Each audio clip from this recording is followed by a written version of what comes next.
bien, c'est quelque chose de vertigineux. C'est une révolution anthropologique. Il y a une trentaine d'années naissait l'Internet. Il y a encore moins que cela, une vingtaine d'années, naissait ce que l'on appelait le Web 2.0, Web participatif, sur lequel se sont appuyés les réseaux sociaux. Et en 20 ans, ce phénomène a touché la majeure partie de l'humanité.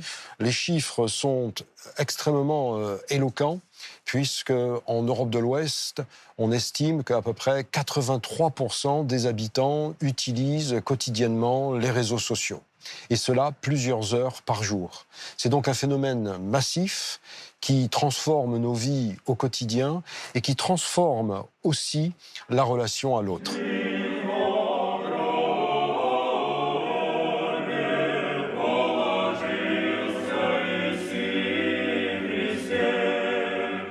Actuellement, tous les gens utilisent les réseaux sociaux. Aujourd'hui, on a fait l'enregistrement sur la partie de liturgie orthodoxe. Ce qui fait l'orthodoxie belle, c'est la musique a cappella que j'adore. La musique qu'on a enregistrée aujourd'hui, je veux le partager avec les gens qui suivent ma page Facebook. J'aimerais bien que tout le monde qui désire découvrir cette musique, qu'ils ont la possibilité de le voir.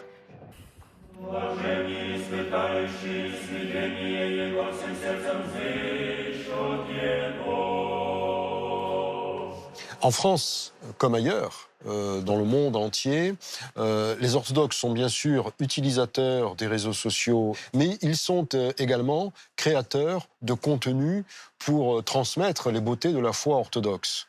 C'est le cas sur YouTube, et il y a plusieurs chaînes d'orthodoxes qui transmettent ainsi la foi par des images et par le son. C'est le cas aussi de réseaux sociaux émergents, je pense à TikTok. Chaque réseau social touche des publics plus spécifiques. J'évoquais à l'instant TikTok, qui touche davantage les jeunes générations, alors que les plus anciens se réfèrent davantage à Facebook, qui est un réseau social qui maintenant commence à être ancien et qui reste le principal réseau social utilisé encore aujourd'hui.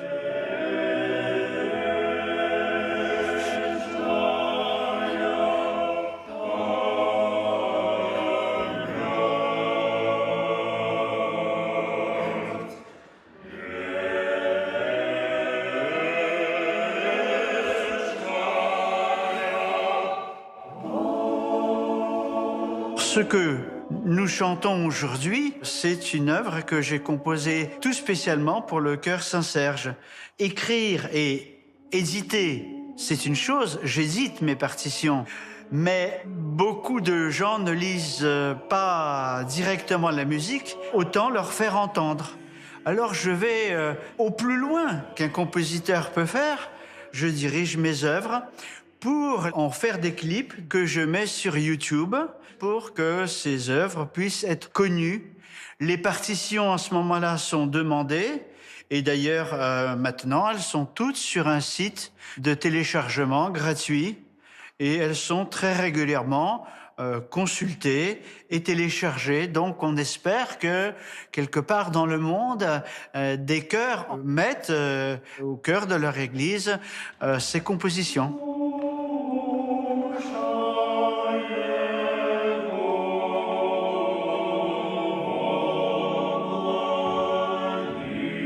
Sur YouTube, j'ai pas mal de gens qui me suivent, donc je ne sais pas ce qu'ils sont tout à fait. Cependant, j'ai des retours très positifs des gens qui regardent ces vidéos.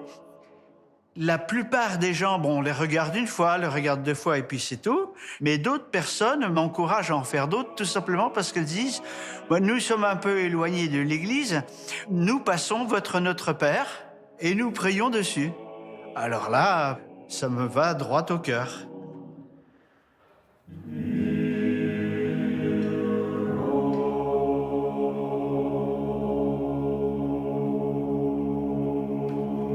Je suis responsable du compte Twitter d'orthodoxie.com. Nous publions aussi bien les informations afin de les faire connaître aux milliers de personnes qui nous suivent, mais aussi il nous arrive de republier des informations d'autres comptes orthodoxes du monde entier, voire de comptes de non-orthodoxes, mais en relation avec l'orthodoxie et dont les informations aussi peuvent intéresser nos lecteurs.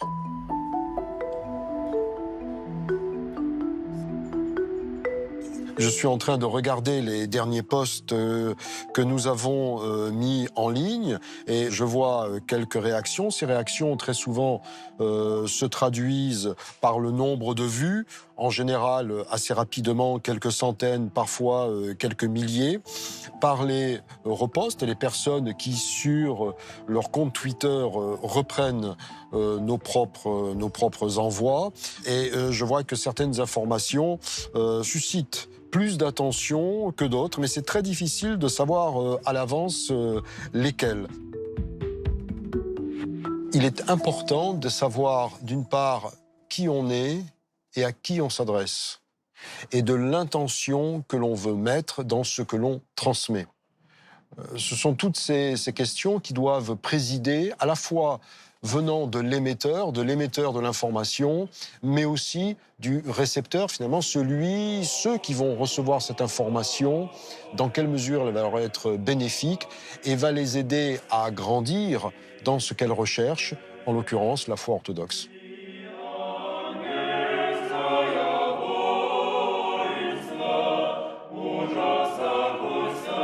Ayant fait des études de théologie, je suis très attaché à rendre un texte liturgique par la musique. Il y a quelque chose qui me porte, c'est mon amour de la musique. J'essaie de la rendre le plus proche possible du message évangélique. Ceci m'amène très souvent à revoir des traductions de textes pour qu'elles soient le plus proche possible de ce que l'Église orthodoxe veut dire.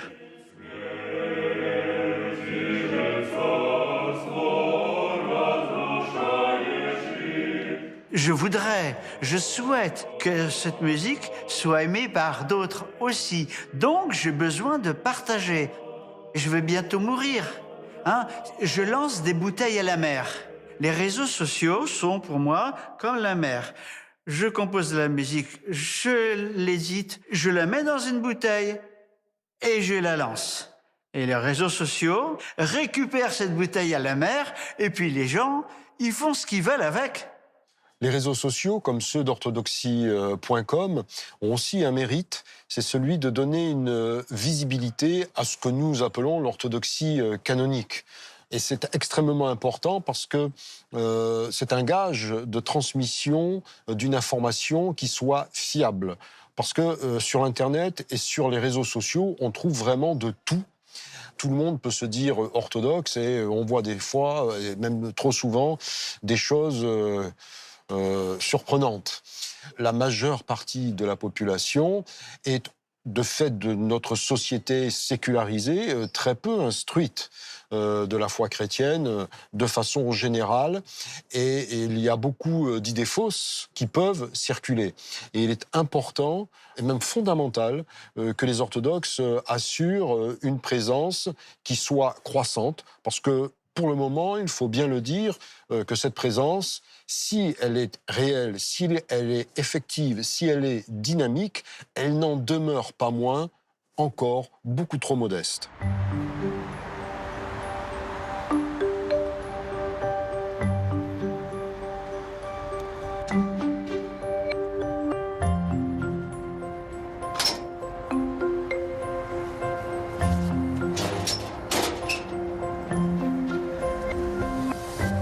Je m'appelle Justina Panina, je suis membre du conseil d'administration du vicariat Sainte-Marie-Sainte-Alexis dans le cadre de la métropole du patriarcat œcuménique en France. Et je suis diplômée d'un Master 2 en théologie à Saint-Serge. Et je m'occupe de la chaîne orthodoxie.tv sur la plateforme TikTok. Prête ? Давай. Bonjour les amis, aujourd'hui nous sommes dans une église orthodoxe et je vais vous parler de la confession, que ce soit l'aspect technique mais aussi sous un aspect théologique et historique. Pour l'aspect technique, venez voir avec moi. J'ai installé cette plateforme pour des raisons qui ne sont pas du tout religieuses ou pas du tout en lien avec mes convictions, puisque je n'ai pas de télé. Je voulais juste avoir accès aux infos rapidement. Et l'algorithme fait que on tombe sur des choses qui nous intéressent. Et j'ai vu ce qui se passe. Bon, j'ai constaté plusieurs choses. La première, c'est que pas mal de personnes commencent à se réclamer d'être chrétiens orthodoxes. Mais malheureusement, j'ai vu aussi des choses qui n'allaient pas, très clairement.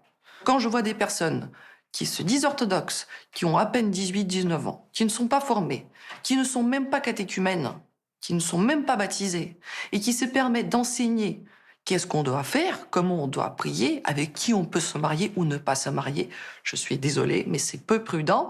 Et ces mêmes personnes-là, quand on vient les voir, on leur dit « le Christ est ressuscité », il n'y en a pas un qui serait capable de répondre correctement « en vérité, il est ressuscité ». Donc je me suis dit « il y a un problème ».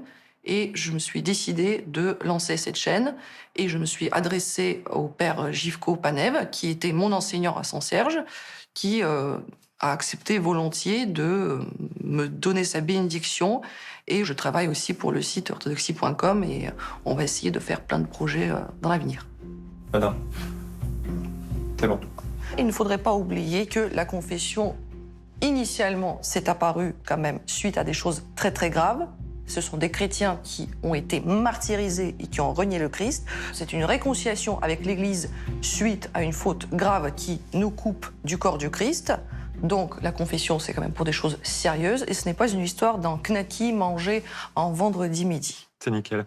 Alors si j'ai choisi la plateforme TikTok, ce n'est pas parce que je l'ai voulu, ce n'est pas parce que je l'aime, c'est parce que c'est là où il y a le public qui est potentiellement intéressé par ce que je fais.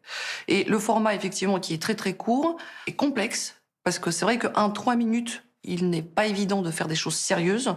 Donc finalement, je fais des vidéos courtes, notamment sur des commentaires que je fais à l'église pendant l'office.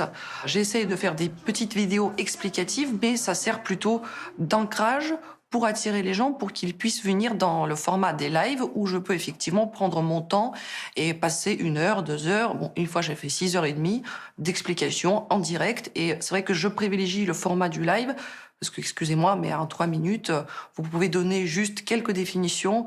Mais par contre, vous n'allez pas expliquer le palamisme en 3 minutes. Vous allez faire de l'hérésie. Voyons voir ce que ça donne. Bonjour les amis, aujourd'hui nous sommes dans une église orthodoxe à Paris. Si c'est bon, tu peux poster. Hein. Et n'oublie pas les hashtags. Je mets les hashtags et on publie. Oui, on y va. Nous avons une chance actuellement. En France, il y a cette vague d'intérêt vers le phénomène religieux. Ce n'est pas le cas des autres pays. Il faut savoir surfer cette vague des jeunes qui s'intéressent au phénomène religieux tout court. Il y a un certain mélange dans leur tête. Je ne sais pas à quoi c'est dû. On fait quelque chose de la religion à la carte. On veut être chrétien, mais on veut pas être catholique. On veut être chrétien, mais on veut pas être protestant. Donc, par définition, on va prendre l'orthodoxie. C'est aussi quelque chose qui est le moins connu. Et certains pensent qu'on peut facilement se faire passer pour un orthodoxe. Et ce qui se passe, effectivement, c'est il y a cet excès de zèle qui fait que s'il n'y a pas assez d'interdits, il n'y a pas assez de règles, on va les inventer. Puisque nous sommes dans une société multiculturelle, tout se mélange dans les têtes. Il y a des personnes qui, tout simplement, sont mal renseignées, d'autres personnes sont de mauvaise foi, commencent à inventer des règles, à les imposer. Il y a des mouvements religieux qui cherchent à revenir, notamment à des observances très étranges. Et le pire, c'est qu'ils ont beaucoup plus d'abonnés, donc ils ont une influence qui est très importante. Et moi, je suis toute seule. Enfin, on n'est pas très nombreux pour essayer de rattraper tout ça. Donc quand tout cela va arriver dans nos paroisses, ça va pleurer. Et ça commence déjà. Ah, c'est bon, c'est publié. Yes. Bingo. Allez. Le but, pour moi, ce n'est même pas de faire ma missionnaire, de faire des recrues, c'est plutôt de protéger ce que nous sommes actuellement. Bonsoir. Désolée, nous avons eu un peu de retard, mais en même temps, on a eu une journée très chargée. Vous nous entendez ? Nous avons fait un live sur TikTok pour répondre aux questions des gens qui soit s'intéressent à l'orthodoxie, soit veulent devenir orthodoxes. Pourquoi les icônes, malgré certaines explications, je ne comprends pas. Bon, nous n'adorons pas ni le bois, ni la peinture. Les préjugés sur les orthodoxes, nous sommes des gens rigoristes, mystérieux, nous sommes des gens qui avons de très belles églises, de très beaux chants. Nous, ce que nous essayons de faire avec Justina, c'est de faire comprendre aux gens ce qu'est la théologie orthodoxe, quelles peuvent être les différences qui existent ou les points communs qui existent avec le catholicisme, pour éviter tout malentendu, parce que beaucoup de gens, malheureusement, se renseignent sur Internet sans vraiment vérifier les sources, ce qui peut amener beaucoup de confusion. Alors là, c'est la question à mourir de rire. Qu'est-ce qu'il pense du fait que les catholiques mangent leur Dieu, s'il vous plaît, madame? L'accusation de cannibalisme. Monsieur, on fait pareil. Un soir de live, 10 fois. Bonjour, c'est quoi la différence entre les catholiques et les orthodoxes? Encore ça va quand ils écrivent entre les catholiques et les orthodoxes. Parce que j'ai entendu, c'est quoi la différence entre les chrétiens et les orthodoxes? Qu'on aimerait faire beaucoup comprendre au clergé orthodoxe, c'est que, en France en tout cas, il n'y a aucune réponse de la part du clergé orthodoxe sur les réseaux sociaux. Et malheureusement, on laisse un espace vide énorme qui est pris par pas mal de gens qui se prétendent orthodoxes alors qu'ils ne le sont pas du tout, qui se permettent d'enseigner des choses qui ne sont pas orthodoxes du tout, notamment des jeunes femmes qu'on voit habillées, voilées de la tête en bas, qui tiennent l'évangile, qui tiennent des icônes, qui tiennent des croix orthodoxes en main en disant voilà ce qu'est la véritable orthodoxie. Et le problème sur les réseaux sociaux, c'est que c'est en majorité fréquenté par de jeunes personnes qui, en général, viennent d'un milieu peut-être pas athée, mais où il n'y a pas eu d'éducation religieuse, qui tombent là-dessus. Et ça mène à énormément de dérives. Les personnes divines sont-elles l'essence? Antoine, votre question, elle est un peu confuse. Non, mais en fait, l'essence, elle est une. C'est pour ça qu'on dit un Dieu, 3 hypostases. On ne confond pas l'hypostase avec l'essence. Le live d'aujourd'hui a été exceptionnel au titre du fait que c'était effectivement une première fois qu'on a pu ramener un membre du clergé sur un live TikTok francophone, même s'il ne parlait pas français, mais j'ai fait la traduction. À quoi ressemblera le millénium? На что будет похоже тысячелетнее царство? Доживем, увидим. Si le millénium aura lieu, on le verra bien. On n'est pas millénariste. On a été suivis entre 50 et 100 personnes aujourd'hui, ce qui est quand même pas mal. Le prêtre Père Vladimir vient de Biélorussie et il a quitté le pays il y a à peu près 2 ans. Il était sorti avec une pancarte « Arrêtez la violence » suite aux violences policières subies par les civils. Et lui-même, pour ça, il a été arrêté et il a subi 1 mois d'emprisonnement. Et suite à ça, il a pris la décision de prendre sa famille et de fuir vers l'Europe. Avez-vous le « Je vous salue Marie » comme nous les catholiques? У нас есть Богородица Дева радуйся, как у нас католиков? Молитва Богородицы Девы радуйся. Bah oui, on l'a. Sauf qu'on la vous voit pas, mais sinon, oui. Я считаю, что это очень важно. Je pense que c'est très important de faire de tels directs sur Internet. Il n'existe pas de questions bêtes. Je communique avec les jeunes sur les réseaux sociaux depuis que j'ai été moi-même jeune. Si quelqu'un s'intéresse et pose des questions, c'est génial. Même si les questions ne semblent pas sérieuses. Tout le monde est passé par là. Il faut savoir répondre à toutes sortes de questions, même si ce n'est pas toujours possible, car certaines questions importantes nécessitent plus de temps et une rencontre personnelle. Mais par contre, je ne pense pas du tout qu'il faille obliger tous les prêtres à faire les directs sur Internet. Il faut du discernement. Si quelqu'un se sent capable de communiquer par les moyens numériques, si cela l'intéresse, alors c'est formidable. Et ce serait vraiment génial s'il y avait des prêtres qui faisaient cela différemment, avec des styles différents, pour des publics différents. Dans l'Évangile, le Christ voulait que nous soyons tous différents et apportions le bien différemment, selon nos charismes, peu importe leur forme. В какой форме вы это делаете, это совершенно неважно. Vous avez de l'humour, bravo, merci pour le partage. On говорит, у вас есть хорошее чувство юмора, спасибо. Bon, on essaie toujours de faire avec de l'humour parce que si on devait rester sérieux avec des tronches fades, on ne serait pas orthodoxe. La plupart de mes abonnés sont des catholiques. Il y a quelques athées qui s'intéressent à l'orthodoxie. Il y a quelques ex-musulmans qui sont peut-être en cheminement vers l'orthodoxie. J'entretiens aussi des bonnes relations avec quelques personnes de confession juive où on peut aussi très bien discuter sur des questions un peu plus philosophiques où j'essaie de bien comprendre la tradition pour peut-être effectivement aussi mieux comprendre la mienne. Par rapport à l'avenir de la chaîne, bon, je ne sais pas ce qui nous attend dans la vraie vie, dans l'avenir, mais en tout cas, quand je vois les jeunes qui s'intéressent, c'est quand même de l'intérêt sincère, mais c'est-à-dire qu'il y a un pourcentage de ces personnes-là qui vont finir par venir dans nos paroisses. Et il faut qu'on puisse les accueillir et que ça se passe au mieux possible. Et moi, mon but, c'est justement d'assurer une présence orthodoxe plus ou moins qualifiée et adéquate, qu'on puisse quand même éviter le choc de passage entre le virtuel et le réel. Parce que de toute manière, l'Église et la foi, c'est du réel. L'Église virtuelle, ça n'existe pas. Et je suis prête à trouver des paroisses en province pour les personnes qui ne savent pas comment les trouver. Donc mon but n'est pas de créer une Église virtuelle ou une alternative, mais c'est de pouvoir diriger les gens pour les placer entre des bonnes mains.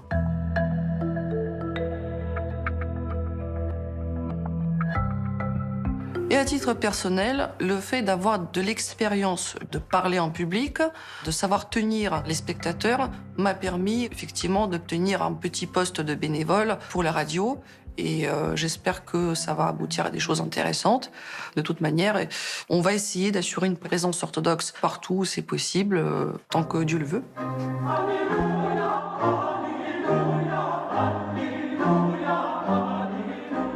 Chers auditeurs, merci de nous rejoindre en ce 22 octobre pour notre 4e émission. Tous les dimanches, nous faisons une émission sur la Vierge Marie. Et donc, on s'est dit, il faut quand même avoir des enseignements concrets parce que c'est très important. Et on s'est dit, tiens, on va essayer de trouver quelqu'un qui pourrait parler de théologie. Et nous avons choisi Justina parce que déjà, elle est orthodoxe. Et on s'est dit que c'était vraiment très enrichissant pour nous et nos auditeurs. Et on n'est pas déçus. Justina, la semaine dernière, nous avons entendu la première partie de l'explication du titre de la Vierge Marie comme Mère de Dieu. Alors ? Eh ben, aujourd'hui, je vais faire un aparté sur la perception de la femme dans l'Antiquité. Très volontiers. J'aime beaucoup l'émission. Il est vrai que je me sens un petit peu plus valorisée quand même quand on sort du cadre uniquement réseaux sociaux où finalement n'importe qui peut faire n'importe quoi. Moi, j'ai toujours essayé de faire les choses sérieusement et je veux me rendre utile pour mon Église.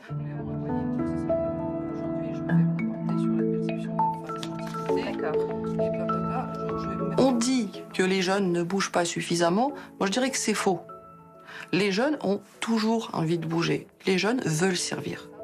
Donc, il faut leur donner une possibilité de servir. Donc, il faudrait que notre Église puisse confier des missions aux jeunes. Sinon, ils vont se trouver une mission eux-mêmes et ça peut vraiment tourner vers la catastrophe. Donc, confier des missions aux jeunes.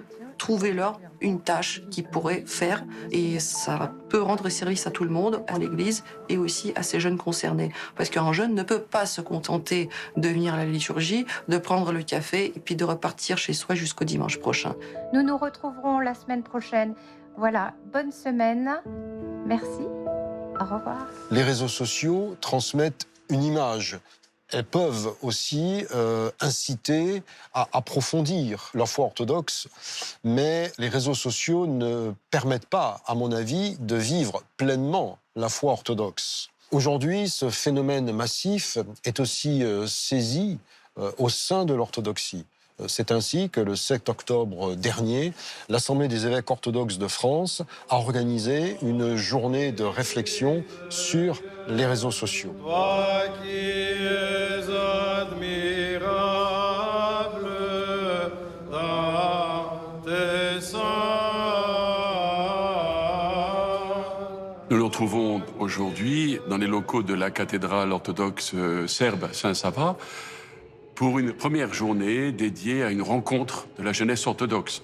Une rencontre qui est destinée d'une part à rassembler toutes les associations de jeunes qui existent dans les différents diocèses orthodoxes, mais également qui s'adressait à tous ces jeunes qui sont très actifs dans la vie de l'Église.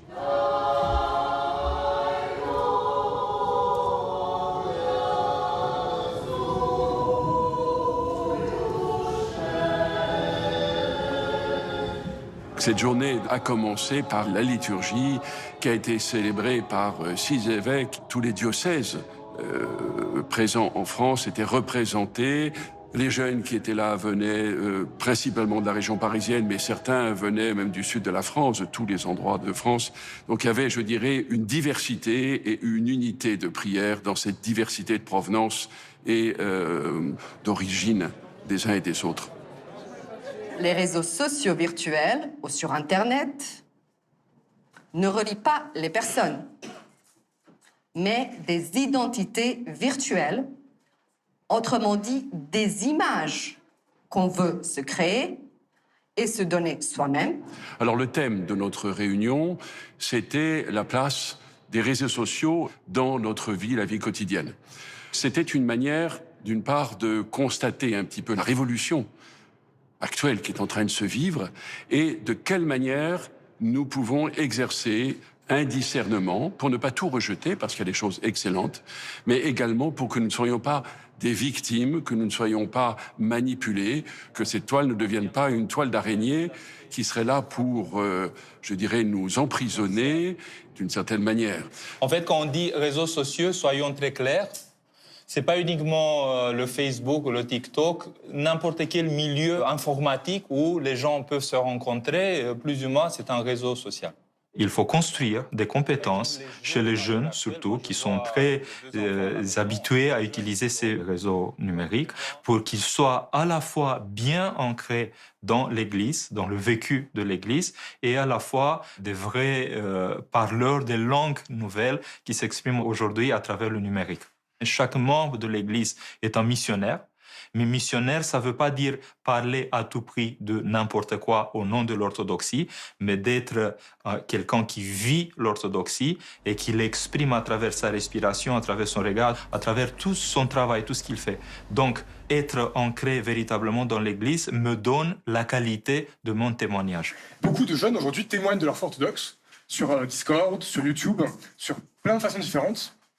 Et la question que je me pose, c'est est-ce que c'est juste de s'autonomer prédicateur pour la foi orthodoxe? Et est-ce que ce ne serait pas aussi au rôle des évêques d'être des arbitres? Ça me préoccupe beaucoup parce que déjà c'est un sujet d'actualité, donc ça nous touche tous, on est tous dedans. Je suis dans une école d'assistance sociale et donc dans le cadre de mes études, je travaille beaucoup en protection d'enfance à l'hôpital. Et la pratique du numérique, en travaillant avec les enfants, j'ai compris que ça peut nous éloigner, mais ça peut nous rapprocher, en fait. Il y a des positifs et des négatifs. Et moi, en tant que quelqu'un qui n'utilise pas beaucoup des réseaux, mais justement, je suis confrontée à le faire parce qu'il y a les enfants. Et du coup, il faut rentrer dans leur univers. Et justement, c'est pour ça que je suis venue aujourd'hui, justement, de chercher des réponses. Comment on peut créer le lien avec les enfants qui sont dans un autre monde, en fait. Donc, en fait, la question, c'est... Ce qui me préoccupe, c'est le problème de gestion de son temps, de sa vie, compte tenu de la communication numérique dans les réseaux sociaux, qui occupe quand même une place quand même assez importante dans notre vie. Je pense que, surtout en tant que jeunes chrétiens orthodoxes, nous avons le défi de rester dans le monde actuel, moderne, mais en même temps, de ne pas oublier notre identité chrétienne.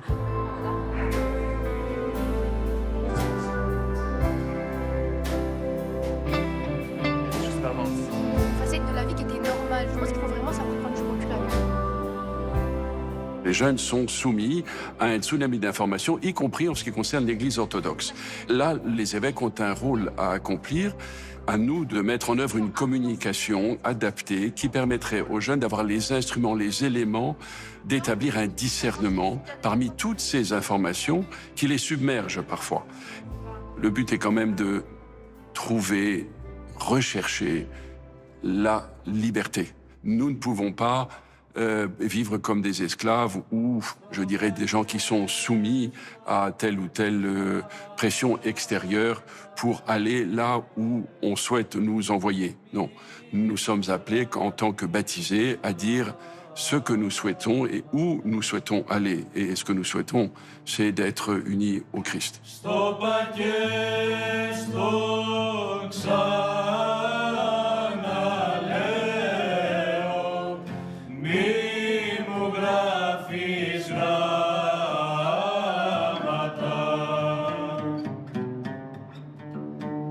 Για τη γράμμα